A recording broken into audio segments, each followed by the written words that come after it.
morning, everybody. Welcome back This is Morning Announcement with Madison and Mr. I. Today is Thursday, April 29th. Hey, Mr. I. Yeah. You seen how Olivia did What's for Lunch trivia? Uh-huh. Well, what's for lunch? Let's say chicken burgers or cheeseburgers. Oh, cheeseburger. Let's see. I'm never going to win at this game. Looks like it's a chicken burger, kids. Happy birthday to you. Happy birthday to you. Happy birthday, dear. Angel, who is in Mr. Anderson's class. Hey, Mr. I, who does Angel share a birthday with? Famous jazz musician Duke Ellington. Actress Michelle Pfeiffer. Actress Uma Thurman. Actress Megan Boone. Actor and comedian Jerry Seinfeld. And actor Daniel Day-Lewis. Happy birthday, Angel. Happy birthday, Angel. On Friday, which is tomorrow, it will be Jennifer, who is in Mrs. Saul's class's birthday. Who does she share a birthday with, Mr. I? NBA Hall of Famer Isaiah Thomas. Actor Johnny Galecki. Actress Kirsten Dunst. Actress Gal Gadot. And musician Travis Scott. Happy birthday, Jennifer. Happy birthday. Hey, Mr. I, it is not Friday feature interview anymore. It's Thursday feature interview. Oh, bad habits. Will you forgive me this once? I guess. Okay. Well, we have a new interview for you. This time, Sonny wanted to join the interviewing group. So, Sonny thought, who could I interview? And he interviewed his uncle, Dane. Dane is an Acosta graduate, as he'll tell you, lives down in sunny California. He's a professional surfer and he shapes and makes surfboards. So this is a first part of a two-part interview with Dane Perlee. Uncle Dane, how are you feeling today? I feel great. Just got out of the shaping bay, picked up a couple of new boards for some clients. And good to be back home. Get to see the girls' family a little bit later. Yeah, how's your family doing? Everybody's really doing well. Yeah. That's great. It's been cool, the whole stay-at-home school thing down here. San Diego Unified has decided to keep everybody at home for now. And we've adjusted fairly well. And it's been really cool just to, really kind of take care of each other and help each other and have fun, It's a beautiful, beautiful thing. Yeah, so you're ready to do this thing? Oh yeah, bring it on. We're going to start the interview with this first question. Please state your name and where you live. I'm Dane Perlee, and I live down in San Diego, California. Before I start asking questions about your job, I'd like Acosta students to know a little bit more about you. All right. Well, I was raised in Grays Harbor. Started off in Grayland, moved to Westport when I was 8. Family opened the first surf shop in the state of Washington, 85, I believe it was, or 86. So I was, 7 years old at the time. Those of you that understand mathematics, the higher levels, you can probably guess my age now.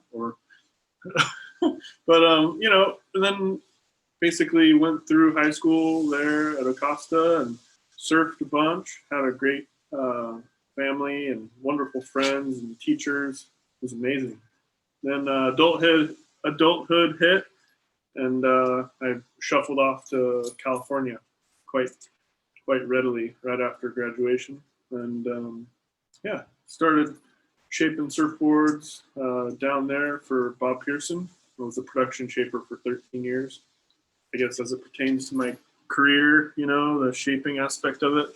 I started up at the surf shop when I was, my first shape was when I was 11 years old. And then I started shaping a little bit more, I don't know if I'd call it full-time, but definitely very hobby-like by the time I was 14. So, had some background before I moved to California.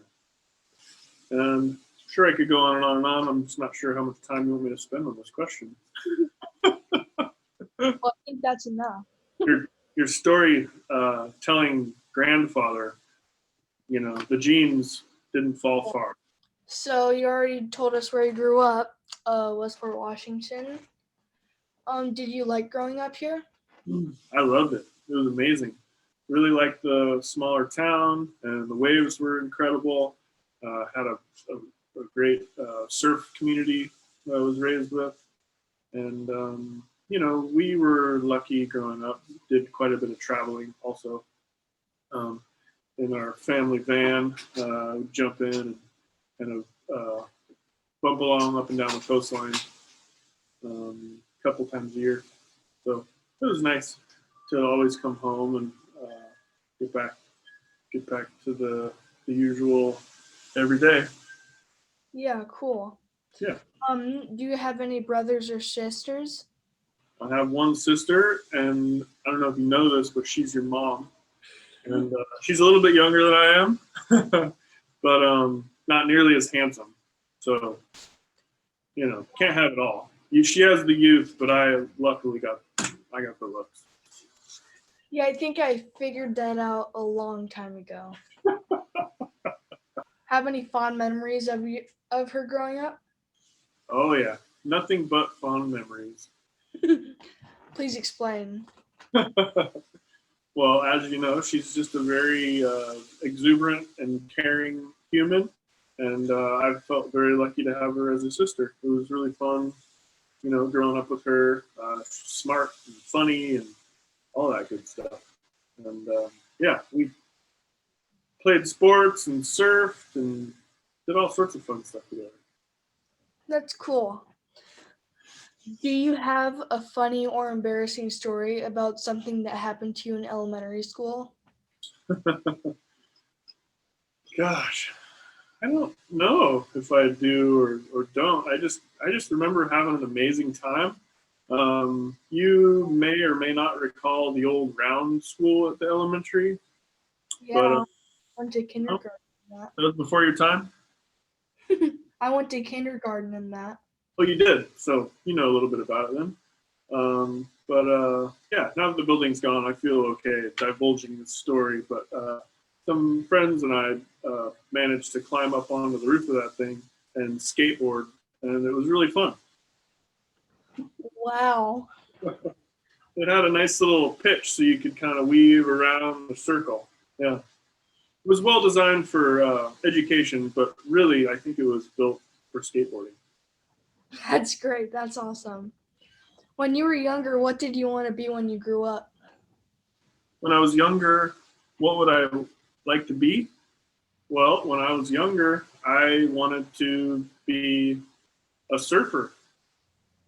And then once I started shaping, I figured being a surfer and a shaper would be an amazing thing to do too. And I feel very blessed and fortunate to be able to kind of manifest that dream and make it happen. It's been quite a ride. Pretty lucky. Cool. Where did you go to high school? I went to high school at Acosta as well. Yeah, just a couple clicks north. What was your favorite subject in school? I was drawn to the physical sciences and also really enjoyed mathematics. So it must be related because, that's my favorite too. Oh, it is? Yeah. I think you're right. Plus, your afro. You might not be able to tell now, but at one point in time, I had quite the head of hair. Were you involved in any extracurricular activities in high school? If so, please explain. Yeah, I was. I did a little bit here and there. I believe the most consistent was Knowledge Bowl, which was really fun. We would Cool. travel around and compete against other schools, trivia questions and such. Even though I loved math, I don't really think I don't remember what happened with the math team, but it didn't really pan out. But then also there was a literati club, Mr. Ecoff, and that was a great time also. Cool. Did you further your education after high school? If so, where did you go? What did you study? Classic education, somewhat, yes. I took a couple years off right out of high school and just focused on surfing and shaping. And then at a certain point, I felt like strapping the old bookcase back on my back and kind of started pursuing mathematics and physical sciences, like I had mentioned. And I did that for 2 years at a community college in Santa Cruz, and ultimately wasn't a good fit for me. So I hung up the slide rule for a while. And then after another year or so, I actually went back pretty hard into music, actually, which was a giant U-turn. And studied music also at the same school, Cabrillo, and that was really fun for a couple years. But never acquired any sort of documentation of my efforts, but definitely learned a lot and really enjoyed myself. What instrument did you play in music? I played primarily the guitar. Nice. Yeah. Tell us about your family. Are you married? Kids, pets? Yeah, I'm married to a beautiful young lass from San Diego, actually, and yeah, just a wonderful human being, and couldn't ask for a finer wife or mother for my children. And we have 2 daughters, aged 5 and 7, and we have 3 dogs, 9 years old, and then the other 2 are still puppies. I believe we have a 10-month-old and a 4-month-old. So Wow. quite a bit of activity around the house, you could probably imagine. I think I can. When do you remember first surfing? That's a good question. You know, I feel like especially now being a father, I'm really recognizing the fact that the actual act of surfing is really such a tiny little part of the puzzle. Just being around the ocean energy and playing and having a good time and learning about the way the tides move and the wind changes and, you know, just the little things that we take for granted. Excuse me, growing up around the ocean and being so involved with it, kind of, you know, acquainting myself with some of that new, fresh energy through my daughters has been really fun. So I remember going to the beach, to answer your question, at a very young age, but actually standing up and surfing probably, you know, maybe towards the age of, you know, 8 or 9 would be my earliest memories. And it was at the jetty in Westport. You've had the opportunity to travel the world and surf. Where are some of your places you've been? Well, I've traveled all over Mexico, mainland and Baja, primarily Baja, but the mainland is amazing too. And then surfed in Canada, and let's see, New York, North Carolina. Was it North Carolina? No, North. I get all those states over there mixed up. It wasn't North Dakota. It was North Carolina, right? Did I say Dakota? Carolina. And it was with you, actually. You were living over there. Oh yeah. Yeah. I lived there for 5 years. That sums up North America. And then in Central America, I surfed in Panama and Costa Rica, primarily, quite extensively in Costa Rica. And I actually haven't been to South America at all. And in Europe, I surfed in Italy. Wow. Africa, I surfed off the coast of Senegal, which is the western bulge a little island chain called Cabo Verde, which is actually Portuguese. So I think I would classify it as Africa, but maybe the Portuguese would disagree. Where are some of the more memorable places you've surfed? Well, there's memories, all of it, that are just amazing. But probably my favorite surf trip was the one to Italy. I surfed on the island Sardinia, and also spent some time on the mainland.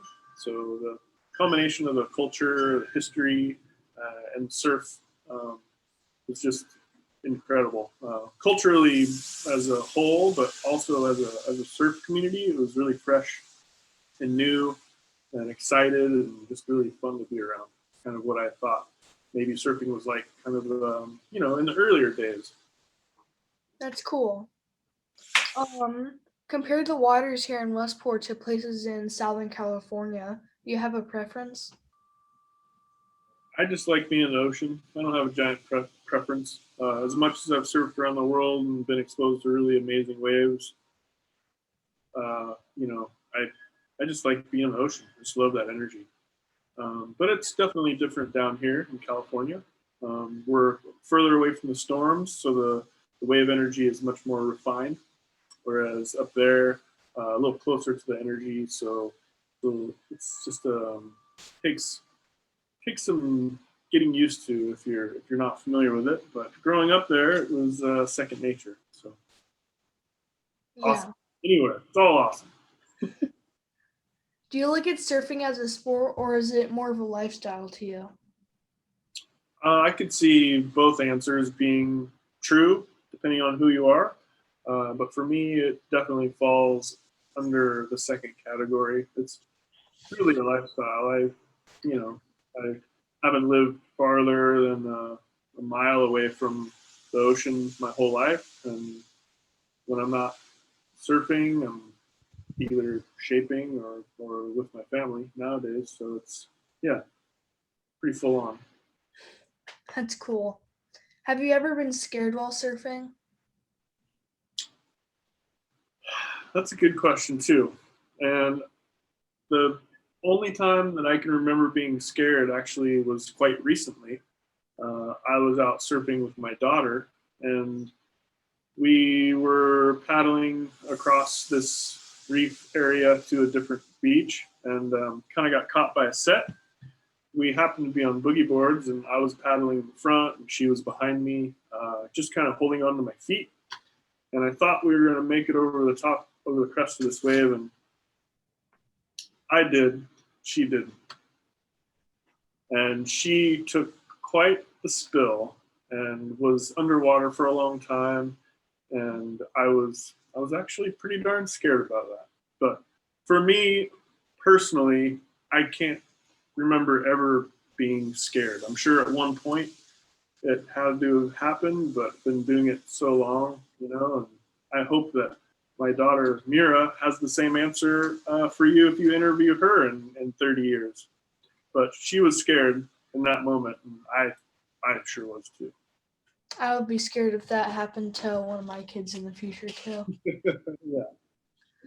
Now that you have a family, do you approach surfing any differently? For example, do you take fewer risks? I can't. Well, maybe it's just the term risk, but it just doesn't really compute to me. I just feel so comfortable in the ocean that I don't ever consider anything that commences as risk, I suppose. But no, I haven't changed anything other than my time is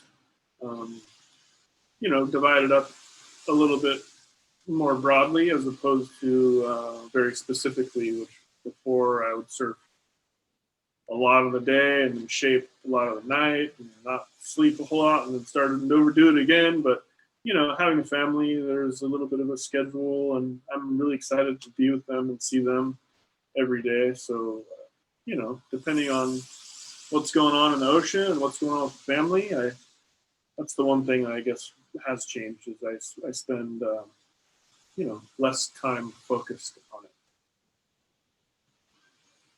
Yeah. So Do your kids and wife surf? They do. Yeah. We all get a fair amount of ocean time, and they really enjoy it. It's great to keep a fair amount of water time for each of you guys. You've been in some surfing videos. What's it like to see yourself on the screen? It's pretty odd, you know. I grew up watching a lot of surf movies. Being up there, living up in Westport, there was a healthy surf community, but it wasn't anywhere remotely close to the central nervous system, so to speak, of the industry. So, also because of my dad and grandpa owning the surf shop, I had access to a lot of videos, and that was a pretty big part of my life, I would say. At a young age, was watching surf movies and learning from them. And then on the other side of the coin, being in them, it's very interesting. It's a strange. I don't know. I don't spend a whole lot of time thinking about it, but I get a lot of people that come up and they're just really excited in the same way that I was when I was watching surf movies. Except it's about me being in a surf movie, so it's very peculiar. What was the most fun video to shoot? The most fun? They're all great,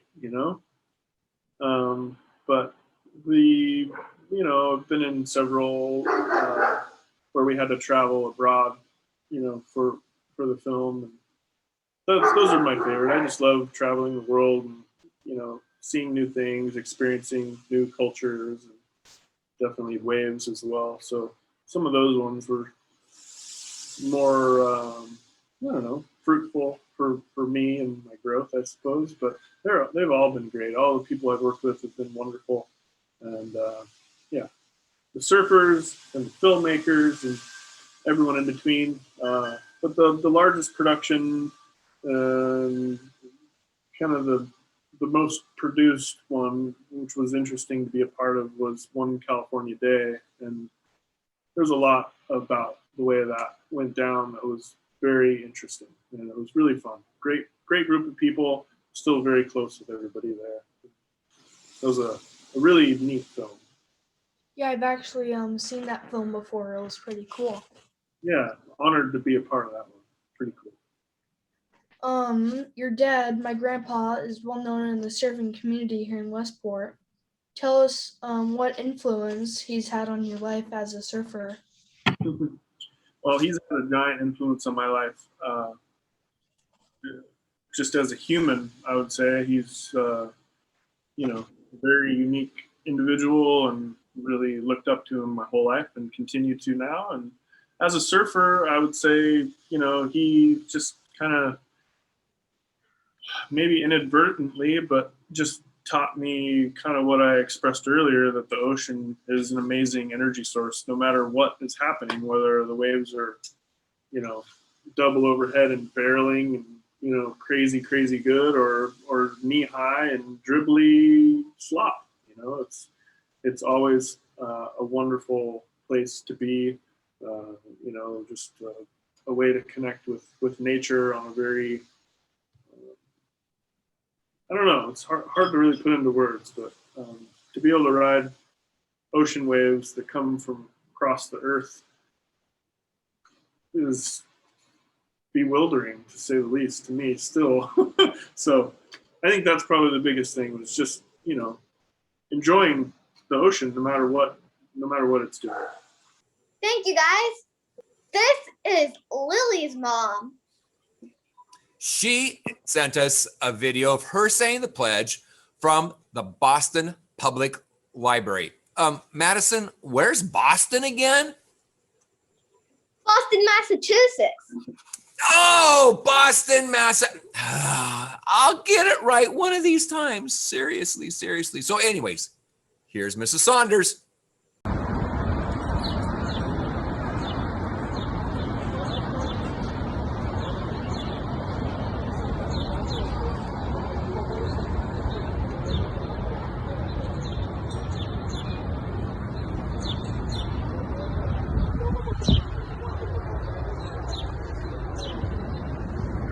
Augusta. We're here in front of the Boston Public Library in Boston, Massachusetts. I pledge allegiance to the flag of the United States of America and to the republic for which it stands, one nation, under God, indivisible, with justice for all. Thank you. You have a map with Massachusetts shaded in for us, Madison? Yes, I do.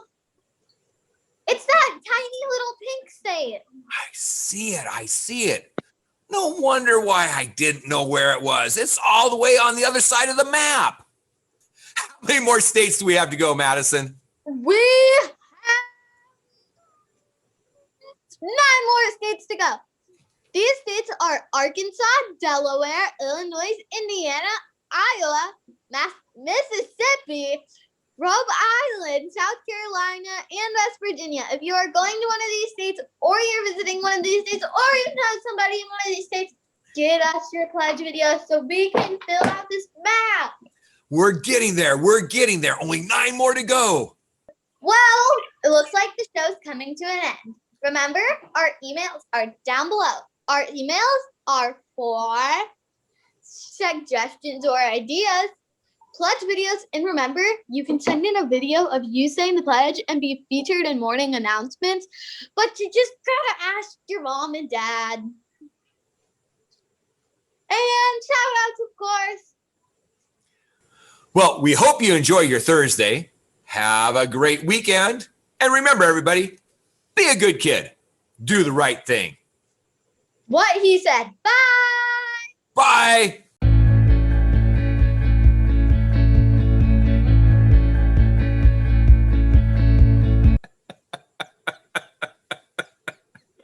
Come on, I'm expecting some sort of dope slap from you, like, dope, Mr. Eisminger, come on. But you just nod your head like, yeah, I have to work with this guy.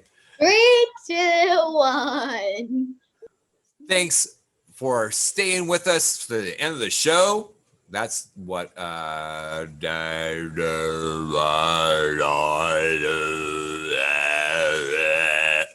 Olivia usually says that. 3, 2, 1.